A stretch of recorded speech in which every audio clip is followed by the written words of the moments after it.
Hello दोस्तों, स्वागत है आपका एक बार फिर से मेरे यूट्यूब चैनल दी इंग्लिश डायरी पर। और मैं हूं आपका दोस्त विजय। और आज की इस वीडियो में हम बात करने वाले हैं टॉमस हार्डी के बारे में, जो कि हमारे प्रोज और फिक्शन यूनिट पे हैं। और इससे पहले हमने पोइट्री सेक्शन आपका कंप्लीट करा दिया है, जिसमें कि अमेरिकन, ब्रिटिश और इंडियन इंग्लिश पोइट्री जो थी वो हमने कंप्लीट करा दी। अगर अभी तक आपने वीडियोस नहीं देखी तो प्लेलिस्ट में जाके ज़रूर देखें। बहुत सारे ट्रिक्स और इम्पॉर्टेंट फैक्ट्स को रिलेट करते हुए बढ़िया से आपको समझाने की कोशिश की है। और अगर चैनल में नए हो तो कहने की ज़रूरत नहीं होनी चाहिए कि सब्सक्राइब ज़रूर करें। और अगर आपको वीडियो पसंद आए तो ज़रूर लाइक करें, कमेंट भी ज़रूर करें कि कैसा आपको लगा आफ्टर वॉचिंग दिस लेक्चर। तो चलते हैं आज की इस वीडियो पर, ज़्यादा आपका समय ख़राब ना करते हुए। एग्ज़ाम भी बहुत जल्द आपका होने वाला है, तो उम्मीद यही है कि आपकी तैयारी जो है बेहतर होती जा रही होगी डे बाय डे। तो चलते हैं आज की वीडियो की तरफ। और पहला जो हमारा टॉमस हार्डी में, देखिए वैसे तो टॉमस हार्डी में द मेयर ऑफ कास्टरब्रिज केवल एक ही इनका वर्क दिया हुआ है, लेकिन हो सकता है कि टॉमस हार्डी से रिलेटेड कुछ क्वेश्चंस पूछ लें, क्योंकि उन्होंने राइटर भी लिखे हैं और उनका एक वर्क भी लिखा हुआ है। तो एलटी एग्जाम है, थोड़ा डिटेल तो देखनी पड़ेगी, लेकिन ओवर डिटेलिंग पे हम नहीं जाएंगे, लेकिन इंपॉर्टेंट चीज़ों को जरूर देखेंगे। तो चलते हैं आज की वीडियो की तरफ। देखिए फर्स्ट पॉइंट है Thomas Hardy the son of a builder, एक बिल्डर के सन थे। ठीक है, ही वॉज बॉर्न ऑन 2 जून 1840। 2 जून 1840 में जो है इनका बर्थ हुआ था इन स्टिन्सफोर्ड, डोरसेट, इंग्लैंड में। ठीक है, ये लोकेशन है, इसको याद रखिएगा, Stinsford, Dorset, England.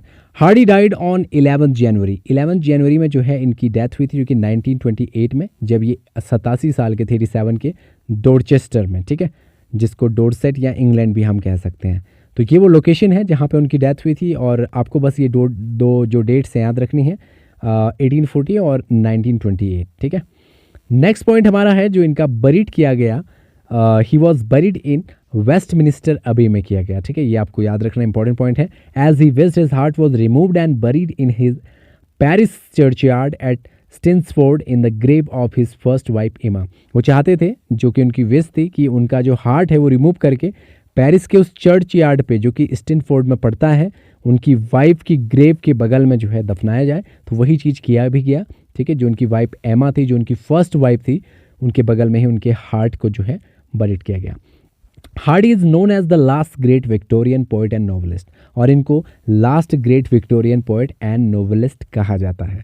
Next point है Thomas Hardy received education at local school. हालांकि इन्होंने एजुकेशन जो अपनी स्टार्टिंग में वो लोकल स्कूल से ली, एंड आफ्टरवर्ड इन डोरचेस्टर, फिर ये डोरचेस्टर में बाकी की जो शिक्षा है इन्होंने ली।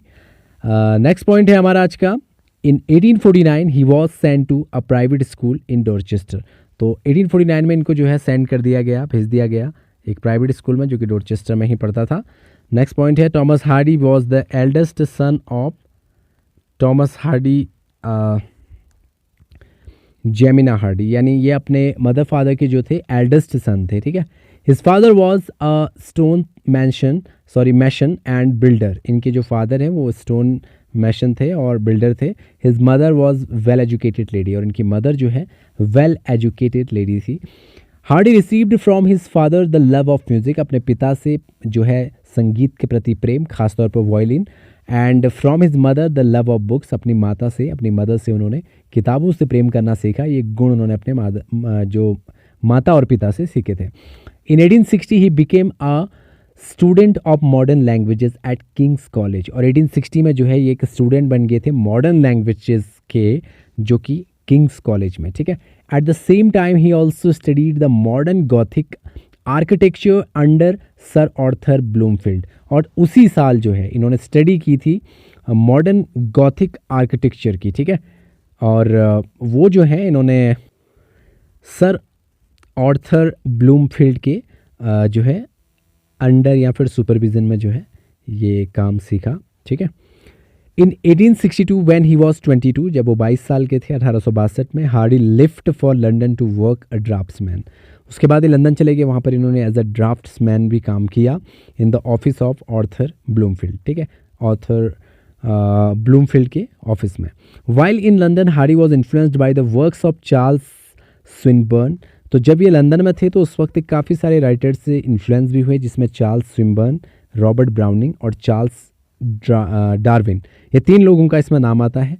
Poor health forced Hardy to return to his nation region in 1867। तो ख़राब स्वास्थ्य के कारण जो है इन्हें वहाँ से वापस आना पड़ा था 1867 में। हालांकि वहाँ पर जो है काफ़ी इन्फ्लुएंस हुए थे इन राइटर से, तो ये आपको याद रखना है, ठीक है। नेक्स्ट पॉइंट है, in 1856 Hardy studied Latin and Greek, और इन्होंने लैटिन और ग्रीक भी सीखी थी, and introduce the modern thought by his friend Horace Moule. और जो है इन्होंने जो है इंट्रोड्यूस किया था मॉडर्न थॉट को, जो कि इनके फ्रेंड हॉर्स मोल जो हैं उनके द्वारा मॉडर्न जो थॉट है वो क्या किए गए थे, वो उसको इंट्रोड्यूस किया गया था, ठीक है। और उस वक्त इन्होंने लैटिन ग्रीक सीखा था।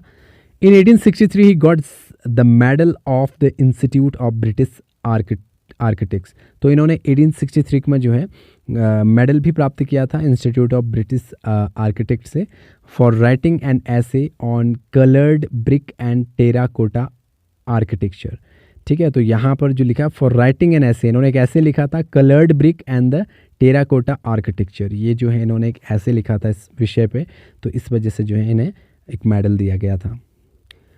नेक्स्ट पॉइंट है हार्डीज अंडरसाइन आर्टिकल। इनका एक अंडरसाइन आर्टिकल है, how I build my self a house. How I build my self a house was published इन 1865 में पब्लिश हुआ था। ये इनका अनसाइंड आर्टिकल है। यहाँ पर नेक्स्ट पॉइंट आ जाता है हमारा Hardy's first novel the poor man and lady. The poor man and lady जो है इनका पहला नोवेल है, वॉज एग्जामाइंड बाय जॉर्ज मेडिथ, और इसे एग्जामाइन किया गया जॉर्ज मेडिथ के द्वारा। तो जब उन्होंने इसे एग्जामाइन किया, इसकी एक खास बात और है, the poor man and the lady was never published. ये कभी भी पब्लिश नहीं हुआ। तो कई बार क्वेश्चन आ सकता है कि कौन सा ऐसा वर्क है टॉमस हार्डी का जो कभी भी जो जो है पब्लिश नहीं हो पाया। तो आपको याद रखना the poor man and the lady. तो आप इस तरह से भी याद रख सकना कि गरीब आदमी का काम कभी हो नहीं पाता है, तो इस हिसाब से हार्डी की द पुअर मैन जो है वो पब्लिश नहीं हो पाए, ठीक है। इस तरह से आप याद रख सकते हैं। Hardy met and fell in love with Emma Lavinia Gifford. तो इनको प्रेम हो गया था जो ईमा लाविनी गिफोर्ड है, whom he marriage in Kensington in late 1874। तो 1874 के समथिंग इन्होंने जो है उनके साथ शादी कर ली थी एमा के साथ, after the death of Emma Gifford. लेकिन कुछ साल बाद इनकी डेथ हो गई। He married his secretary Florence Emily Dugdale in 1914। और उसके बाद इन्होंने एमिली से शादी कर ली। तो दो वाइफ है इनकी, याद रखना एमा और एमिली, ठीक है। दोनों ई से ही रिलेट करते हैं, यानी ई वर्ड से, ई लेटर से, सॉरी, ठीक है। तो ये आप याद रखना। नेक्स्ट पॉइंट है, इन जुलाई 1892 हिज फादर डाइड। तो 1892 में इनके फादर की डेथ हो गई थी। इन दिसंबर 1898 Hardy published his first book of words. Most important है ये ईयर, दिसंबर 1898 में उन्होंने अपनी फर्स्ट बुक ऑफ वर्ड्स जो है पब्लिश की थी, Wessex poem. Many of the poems were revised from 1860। 1860 की बहुत सारी पोएम्स में रिवाइज्ड हुई थी, ठीक है, विसेक्स पोएम में। Hardy started his literary career as a poet. कई बार क्वेश्चन आता है कि उन्होंने अपना लिटरेरी करियर कैसे शुरू किया था, तो एज अ पोएट किया था। हालांकि बाद में प्रोज वगैरह ये सब लिखने लगे थे। Hardy divided his novel and collected stories into 3 classes. और वो जो है अपने जो नोवेल्स हैं या फिर जो कलेक्टेड स्टोरीज़ हैं उनको 3 क्लासेस में डिवाइड करते हैं। कई बार क्वेश्चन आता है कितने पार्ट्स में डिवाइड करते हैं। तो देखिए यहाँ पर डेस्परेट रेमेडीज़ जो है वो 1871 में आया था, हार्डीज़ फर्स्ट पब्लिश्ड नोवेल, और इसको कहा जाता है इनकी फर्स्ट पब्लिश्ड नोवेल, याद रखना। वैसे इसको नोवेल करके प्रोनाउंस किया जाता है, ठीक है। तो डेस्परेट रेमेडीज़ आप याद रखना 1871, और he was published anonymously by Tinsley's brother in 1871, ठीक है। और कहा जाता है कि ये उन्होंने एनोनिमसली जो है, ये थोड़ा स्पेलिंग्स में यहाँ मिस्टेक हो गई है, 1871 में जो है पब्लिश किया था, ठीक है। तब इनका नाम नहीं पता था लोगों को। Desperate remedy was the result of inspiration from George मेडिथ। और कहा जाता है कि डेस्परेट जो रेमेडीज़ इन्होंने लिखी थी वो इंस्पिरेशन थी इनकी, कहाँ से, जॉर्ज मेडिथ से, ठीक है। तो उससे इंस्पायर होके इन्होंने वर्क लिखा था। नेक्स्ट है under the greenwood tree. Under the greenwood tree जो है वो सेकंड नंबर पे आता है 1872 पे, हार्डीज नोबल। ये भी हार्डी का एक नोबल है, और इसका जो कंप्लीट टाइटल है वो है under the greenwood tree a rural painting of the Dutch school. ये इसका पूरा टाइटल है, जरूर याद रख लीजिएगा, ठीक है। Under the greenwood tree a rural painting of the Dutch school. तो आप ऐसे याद रखना कि रूरल पेंटिंग बनी हुई थी किस चीज़ की, एक ग्रीनवुड ट्री की, ऐसे याद रखना। तो आपको दोनों चीज़ें याद रह जाएंगी, ठीक है, कि जो इसका सब टाइटल है या जो कंप्लीट टाइटल है वो इस तरह से है। Under the greenwood tree is the second novel but first in series of Wessex novel. वैसे तो ये सेकंड है, लेकिन विसेक्स नोबल की कैटेगरी में जो है ये फर्स्ट नंबर पे आती है, ये आप याद रखिएगा, ठीक है, under the greenwood Tree. The title of the novel is taken from a song in As You Like It by Shakespeare. तो जो टाइटल है इसका यानी अंडर द ग्रीनवुड ट्री, ये एज यू लाइक इट से लिया गया, जो कि विलियम शेक्सपियर का वर्क है, ठीक है, एज यू लाइक इट वहाँ से लिया गया है। ये भी इंपॉर्टेंट बन जाता है। Under the greenwood tree is a pastoral novel. तो याद रखना कि ये एक पास्टोरल नोवेल है, ठीक है, तो ये भी इसमें इंपॉर्टेंट पॉइंट हो जाता है। ग्रीनवुड ट्री, ठीक है, ये एक पास्टोरल है। नेक्स्ट पॉइंट है इसमें आज का, Far from the mending Crowd. तो जो Far from the mending Crowd है वो 1874 में आया था। ये भी एक पास्टोरल नोवेल है। The title Far from the mending Crowd is from Gray's, और जो टॉमस ग्रे है उनके एक वर्क से लिया गया है। ये Elegy Written in the Country Churchyard, यहाँ से लिया गया है। यानी ये जो वर्क था इसमें ये लाइन कहीं थी, तो उस लाइन को वहाँ से उठा के इन्होंने एक टाइटल बना दिया, फार फ्रॉम द मेंडिंग क्राउड, ठीक है। तो इसको याद रखिएगा, कहाँ से लिया था इन्होंने, टॉमस ग्रे के work Elegy Written in the Country Churchyard से। तो इंपॉर्टेंट पॉइंट बन जाते हैं जहाँ पर दूसरे राइटर से कोई रिलेशन बन रहा हो किसी वर्क का। Far from the mending Crowd appeared in anonymously, ये भी एनोनिमसली आया था as a monthly serial Cornhill magazine में आया था, एनोनिमसली आया था, ठीक है, ये वाला वर्क भी इनका। A pair of blue eyes 1873 में पब्लिश हुआ था। इट्स हार्डीज थर्ड नोवेल, ये इनकी तीसरी नोवेल थी, but it is the first novel that bears his name and first be serialised. लेकिन पहली बार इनके नेम के साथ जो है ये सीरियलाइज्ड हुआ था। और अभी तक हम ऊपर पढ़ रहे थे कि ये एनोनिमसली इनके वर्क आया हुआ था, far from the mending crowd, लेकिन ये जो वर्क है इसमें जो है इनका नाम भी मेंशन था और ये सीरियलाइज्ड हुआ था पूरी तरह से, ठीक है। तो ये आपको याद रखना है। First novel that bears his name, पहला ऐसा नोवेल जो उनके नाम के साथ जो है सीरियलाइज्ड हुआ, यानी जो पब्लिश हुआ, ये समझ लीजिए आप, ठीक है। हर term Wessex is employed in far from the madding crowd, ठीक है, ये बार बार यहाँ पर थोड़ा सा स्पेलिंग मिस्टेक हो गई है, तो इसको आप याद रखिए। जो इनका जो टर्म विसेक्स है ये एम्प्लॉयड, ये जो है इन्होंने सबसे पहले शुरू किया था far from the mending crowd से। नेक्स्ट पॉइंट है यहाँ पे the return of the native, 1871 में आया था, इंपॉर्टेंट वर्क है भी। The return of the native is the Hardy's novel, ये भी नोवेल है। It is act in Egdon Heath, तो जो सेट है यहाँ पर, ठीक है, ये सेट, इसकी सेटिंग क्या थी, एगडन हीथ में जो है इसकी सेटिंग थी, ठीक है, ये आपको याद रखना है। The return of the native मैं ऑलरेडी ये बता चुका हूँ आपको। नेक्स्ट पॉइंट इसमें क्या आता है, नेक्स्ट पॉइंट आता है रिटर्न ऑफ द नेटिव जो है फर्स्ट अपीयर्ड इन बेल्गिरिया मैगजीन, सबसे पहले किस में अपेयर हुआ, बेल्गिरिया मैगजीन में अपेयर हुआ। It could not gate publisher because of its controversial theme, इसको पब्लिशर्स ने स्टार्टिंग में जो है पब्लिश नहीं किया क्योंकि ये जो थी एक कंट्रोवर्शियल थीम पे बना हुआ वर्क था, but later on published in 1878, लेकिन बाद में जो है 1878 में इसको फाइनली पब्लिश कर दिया जाएगा। तो कई बार आप इसमें याद रखना कि ये कंट्रोवर्शियल थीम कौन से वर्क की थी, तो याद रखिएगा the return of the native की, ठीक है। द ट्रम्पेट मेजर जो है 1880 में आया था और Thomas Hardy's only historical novel है, ठीक है। क्वेश्चन आ सकता है कि हिस्टोरिकल नोवेल कौन सा है, तो द ट्रम्पेट मेजर 1880 याद रखना, ठीक है। तो आप याद रखना कि 1880 के मेजर, ठीक है, ऐसे याद रखोगे तो आपको पता रहेगा कि ये हिस्टोरिकल नोवेल है और एकमात्र हिस्टोरिकल नोवेल है टॉमस हार्डी का। नेक्स्ट पॉइंट हमारा, it is set in Weymouth during the Napoleonic war, और जो है ये कहाँ पर सेट था, ये वियरमाउथ लोकेशन पर सेट था और ये किस ड्यूरेशन के टाइम पे जो है पब्लिश हुआ था या आया था, तो नेपोलियनिक जो है वॉर्स के ड्यूरेशन में आया था। लाउडेशियन जो है 1881 में आया था, इट्स हार्डीज नोवेल और इसका सब टाइटल है the castle of the De Stancys और अ स्टोरी ऑफ टुडे, ये इसका फुल जो है सबटाइटल है, और शॉर्ट में इसको लाउडेसियन कहते हैं। 1881 में आया था। टू ऑन अ टावर जो है 1882 में ये वर्क आया था। ये भी हार्डी का एक नोवेल है। It is fusion of romance and fantasy. और टू ऑन अ टावर जो है ये fusion of romance and fantasy पे बेस्ड है। It begins with a epigraph, और ये शुरुआत इसकी होती है एक एपिग्राफ से। याद रखिएगा इस वर्क को, टू और ऑन अ टावर, ठीक है, एपिग्राफ से इसकी शुरुआत होती है।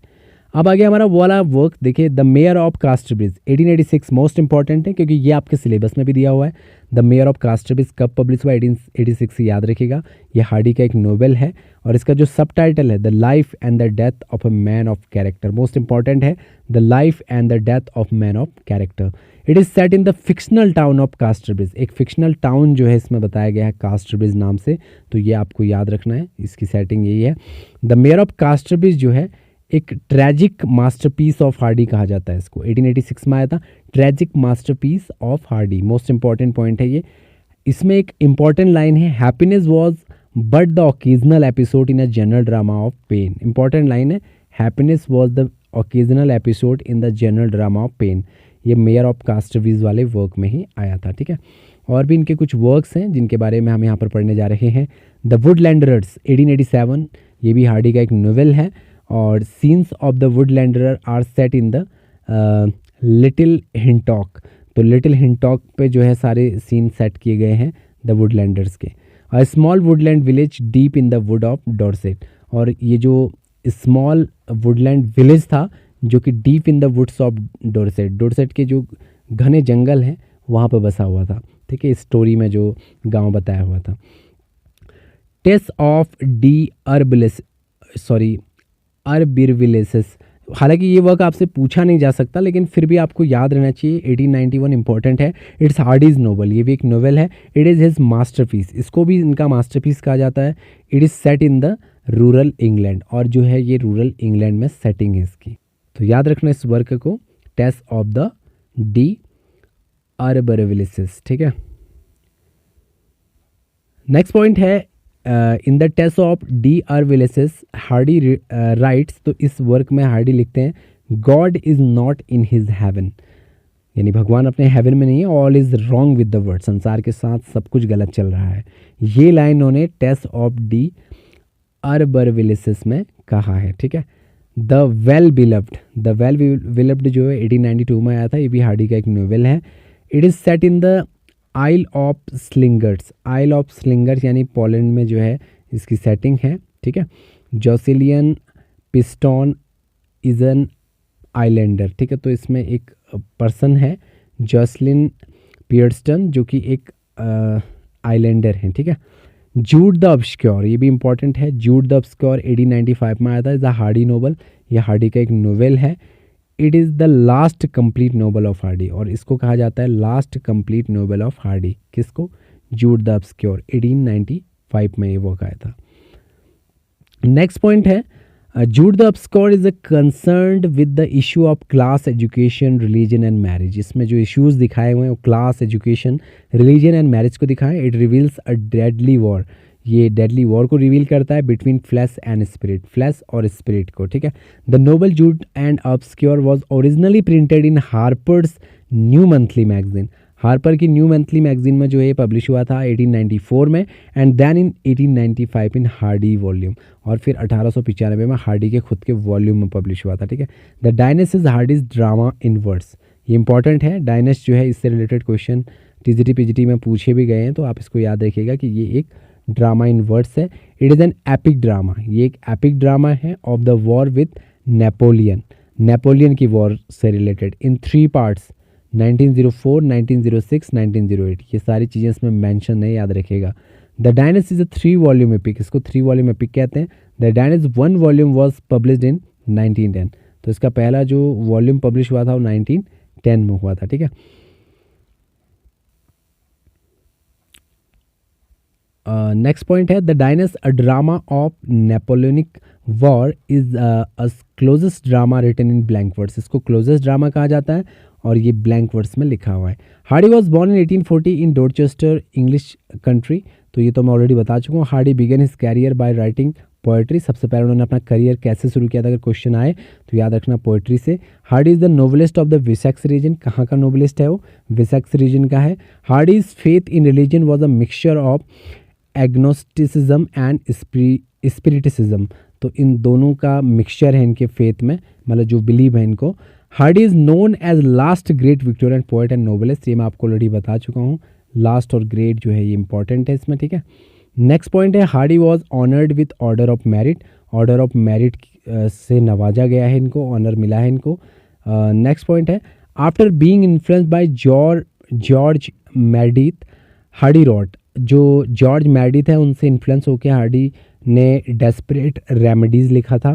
At the novels opening Gabriel in 28 year old.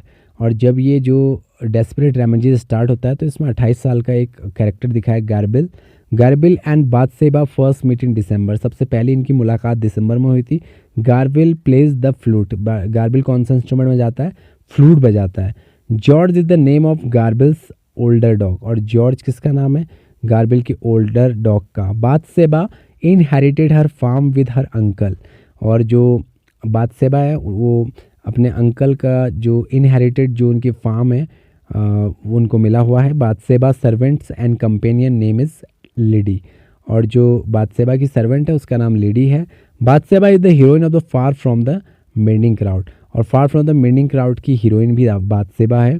बाथसेबा finally marriage with Gabriel Oak. और फाइनली वो शादी भी कर लेती है गार्बियल से, ठीक है, इस स्टोरी में। हालांकि थोड़ा बहुत मैंने इस स्टोरी के बारे में यहाँ बताने की कोशिश की है आपको। Hardy was awarded a medal of his ऐसे on modern architecture in 1863।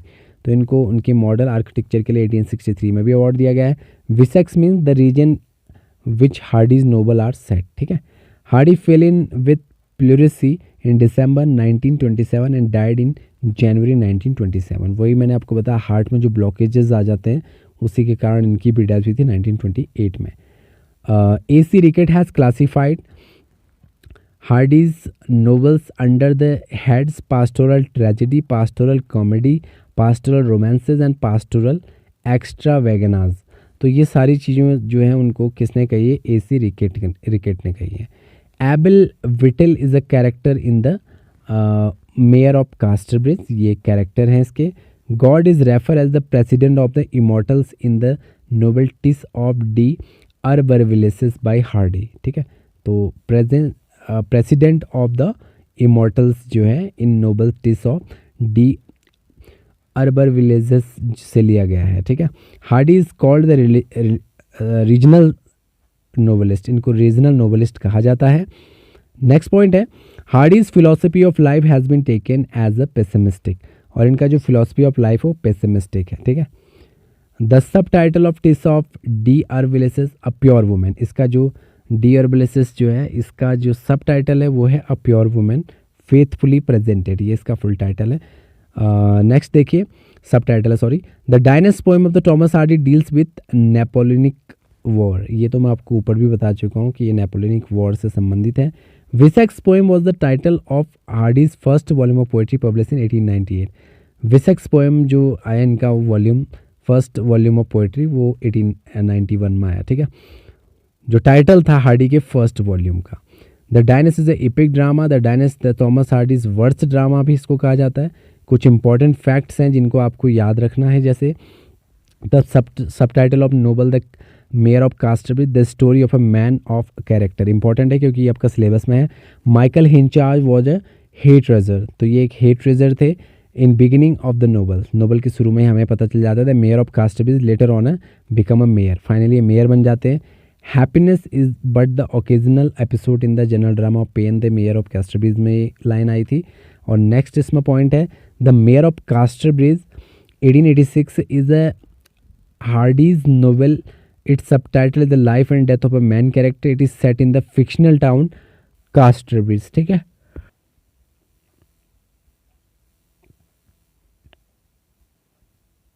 Next point है in this novel Michael Henchard auction his wife Susan. और इसमें अपनी वाइफ को जो है ऑक्शन में लगा देते हैं वो, ठीक है, Michael Henchard. The mayor of Casterbridge 1886 Hardy's novel. Harley आ रहा तो हार्डी आ रहा, हार्डी समझ लेना। Its subtitle the life and death of a man of character, फिर से रिपीट हो गया।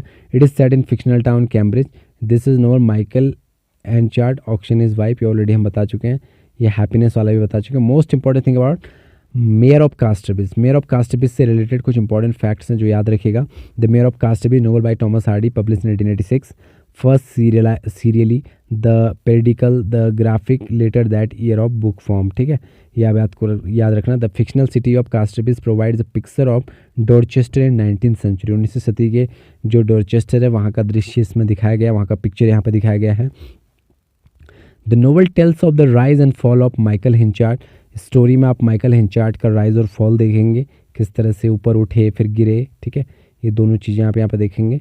When the novel opens, Henchard is a disconsolate 21-year-old hay trusser. तो यहाँ पर जो है जब नोवेल शुरू होती है तो यहाँ पर तो 20 साल का जो है एक डिसकॉन्सुलेट कहें, एक प्रकार से निराश जो है एक पर्सन, एक हे ट्रॉसर होते हैं। Who is a drunken rage, sells his wife and daughter at county fair, ठीक है।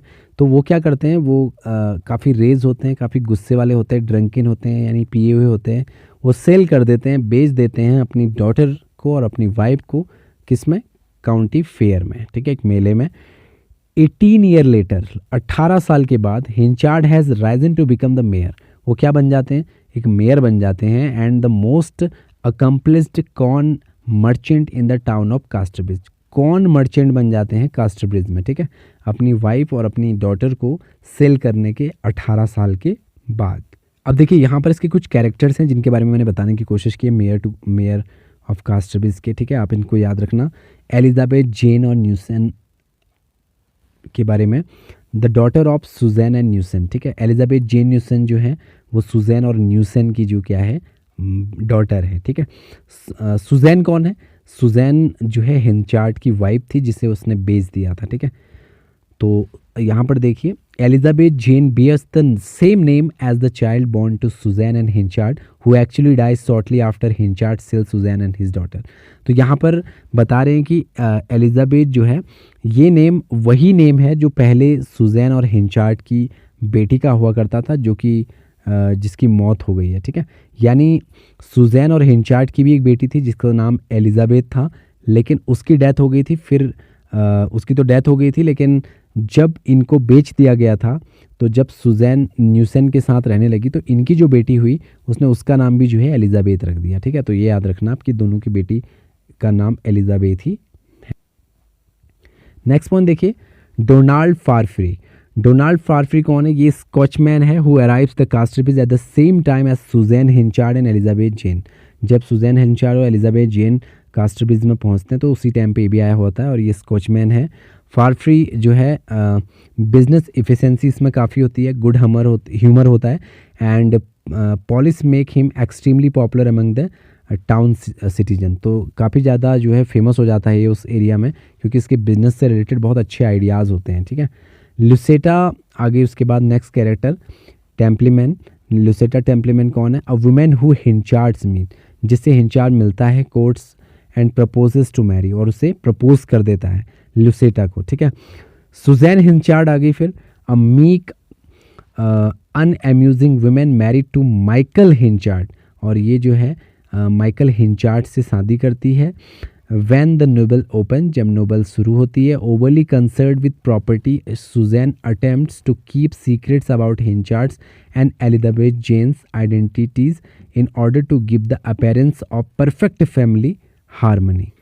तो सुजैन वो महिला है जो इस जो ये पूरा नोवेल है जब ये ओपन होता है तो इसमें प्रॉस्पेरिटी के लिए काफ़ी कंसर्न्ड होती है, और साथ ही साथ वो Susan attempts to keep secrets about Henchard and Elizabeth Jane's identities, और ये कोशिश करते हैं कि हिंचार्ड और जो एलिजाबेथ जेन्स है उसके आइडेंटिटीज़ को हाइड कर सके, in order to give the appearance to perfect family harmony, ताकि फैमिली का जो हार्मनी है, जो एक दूसरे से अंडरस्टैंडिंग है, वो बनी रहे। नेक्स्ट जो इसमें कैरेक्टर है वो न्यूसन है, the sailor who buys Susan and Elizabeth Jane from Henchard, ठीक है। न्यूसन वो है जिसने क्या किया, ख़रीद लिया था, ऑक्शन जब लगाया था माइकल हिंचार्ड ने तो उन्होंने सुजैन और एलिजाबेथ को ख़रीद लिया था, तो न्यूसन थे, ठीक है। उसके बाद आया जोशुआ जोब कौन है? The man Henchard intend to hire as his assistant before meeting Farfrae से मिलने से पहले जो जिसे हिंचार्ज अपना असिस्टेंट बनाना चाहते थे उसका नाम था जोशुआ जोब। याद रखने से एबल विटल कौन है? One of the worker of Henchard's hayyard. तो उनके हेयार्ड में जो एक वर्कर था उसका नाम था एबल विटल। बेंजामिन ग्रोवर थे वन ऑफ हिंचार्ज क्रेडिटर्स। ये एक हिंचार्ज के क्रेडिटर थे, ठीक है, बेंजामिन।